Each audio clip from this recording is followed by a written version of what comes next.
So we've got update 5.4.0, folks. And yeah, it's time to shine. So let's see what they have to say here.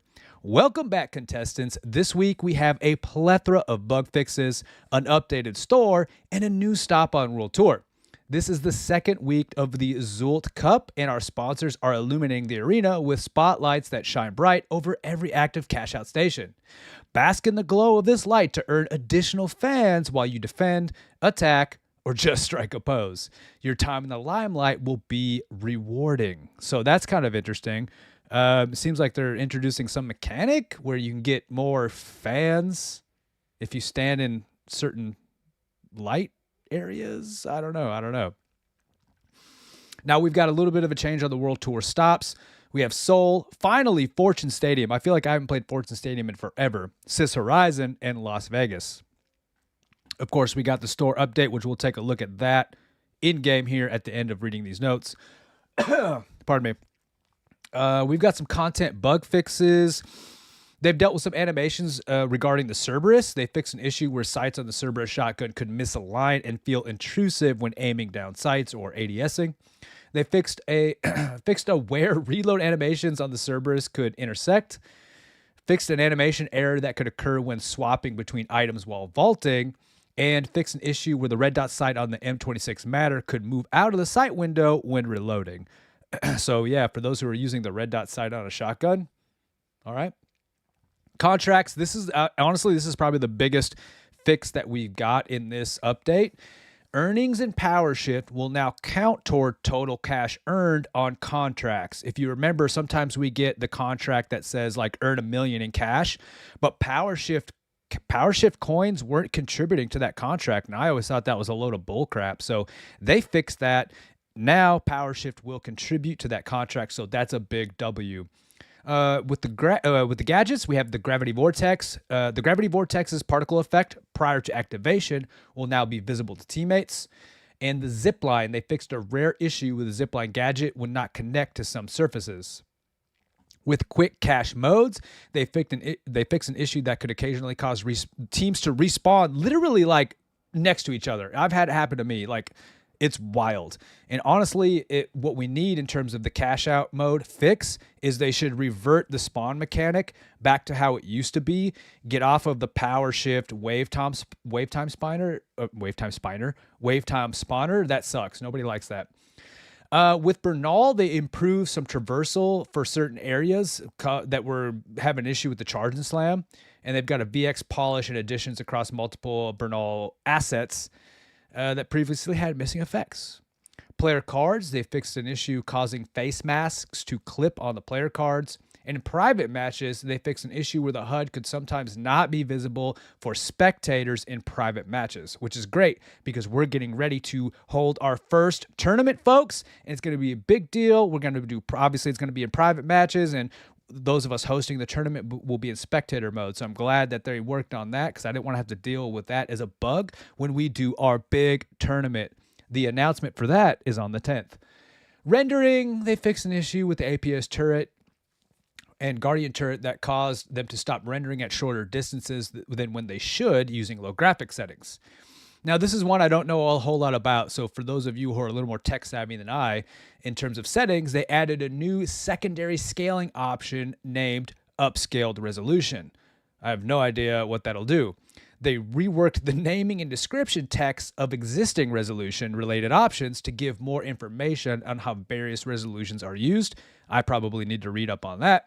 And resolution scaling sliders are now showing the scaled resolution in pixels as well as the scaling percentage. So, cool, I guess. For specializations, charge and slam, they fixed an issue where the gravity vortex could essentially capture players using the charge and slam rather than letting them pass through it. Maybe I don't like that. Maybe I wanted, because charge and slam, dude, come on. The charge and slam needs to be nerfed a little bit, I think, in terms of its regen or whatever. But yeah, so now charge and slam can just run through the vortex like nobody's business. They also fixed a rare issue where sprinting could desync between client and server, causing issues where it looked like you were sprinting, but you were not. This happened most frequently after performing the charge and slam. The DMAT, they fixed an issue that sometimes made it impossible to rematerialize walls that are close to a cache out. Now, here's a couple of bugs I'm dealing with, y'all. I don't know if you've seen any of these, but I'm getting a sprint bug where sometimes my sprint button will just absolutely not work at all. I cannot sprint, and then all of a sudden it'll turn on for no apparent reason. And then I'm still getting the bug where I can't shoot my weapon. I can't like throw or use any of my utility. I'll get that bug every now and again.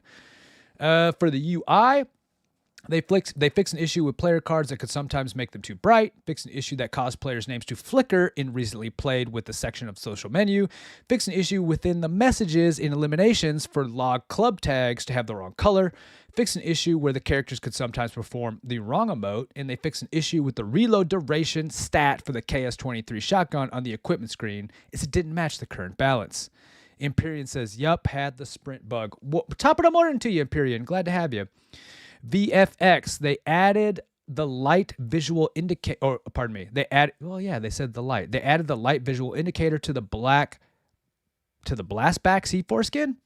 Oh, yeah, okay. So there's a little blinky light on there so players can tell when deployed charge is primed and ready to detonate. And then they added missing destruction state effects on multiple objects across the map. So one of the things, though, that they had an issue this morning was that Xbox users, they did not have the patch pushed to them, to Xbox users, and they said there was going to be a delay in that. I don't know if you guys were around at the time when they goofed that. They really dropped the ball on the Xbox patch. I want to say it was season 3, but it might have been season 2, and they didn't get it for a couple of weeks, folks. And as a result, as an apology, they gave them the Discord-only reward skin. And so that didn't happen today. It was only a couple of hours later, and they got the Xbox folks all cooked up. So I am going to be able to play with Unicorn Slayer today, because during that time, Unicorn Slayer and I couldn't play together, and it sucked. Okay, so let's take a look at the store. First, before we do the store thing here, I like to get... We'll get this guy here. That way we can see any skins in the store really good. So, of course, we've got the Throttle Creed set. Look at this dude. I like that. I'm feeling like, first of all, I like the whole look. It's very Sons of Anarchy. But you could do a couple of things here. Like, remove the beard. Give him the red eye. And a clean cut.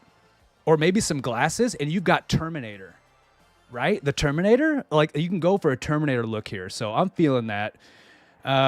Ooh, we get a Cerberus. Oh, dude, if only. I might get this. Because one day I think they'll do some things to the Cerberus to make it a little more fun to play with. But, like, that's nice. That's nice. Ooh, some nice little tribal tats. Let's get some tribal tats, folks. And we got the Bear Nux, the Knuckle Dragger. I like that a lot. And the Biker for Life, Chrome Legacy. Let's see what the emote is. It's the Bait and Brag. Flexing the coat, the back of the coat. Let's go take a look at what the back of the coat is. Death by Rodent. Dude, that's cool. A lot of detail. A lot of detail on this one. This is a medium skin, by the way, here. Handy. Now we got the Spark Within. This is pretty clean too. Look at that reflective, like, ooh-wee. I like it. I like it. This is the hammer. See, they put the flames on the hammer because you can literally like move at ultrasonic speed and dunk on people from the 3-point line. You're kicking 50-yard field goals with the reach that this hammer has. Like, nerf it, folks. Moving on. The dagger gets one. I like this. This is cool. This is cool. Bruh. That's clean. I'm going to get this. I'm going to get this today. I'm going to save it. I'm going to buy it when I'm on stream later today. I'll save it for that. Oh, this is kind of gnarly, dude. The Jungle Justice set. When my mother was researching spiders in the Amazon. If you know, you know. That's cool. Little Woodland Wonder Charm. And that sticker is clean. And I think... Oh, what is this? Scorch Tactics? Oh, it's like hot sauce. Okay. Got it. Got it. It's for the... Excuse me. Gas grenade. It's like a hot sauce thing. Extreme hot sauce. That's cool. That's pretty cool. Little Scoville kick charm. And the Brain Buster sticker. Little fact, I did, you know, the hot chip challenge. Remember that, guys? The Pacao or Paquet, whatever it was. I did that challenge, but I ate 4 of them in a sitting. Oh, Lord. Do not recommend. I will never do that again. I think that's it for today's store updates. Let me know if you guys think any of that's rad. I'm definitely probably getting the spark within. Ospu's in the house. I'm going to pour one out for Justin H. Gaming's father-in-law. Love you guys. We'll see y'all in the next one.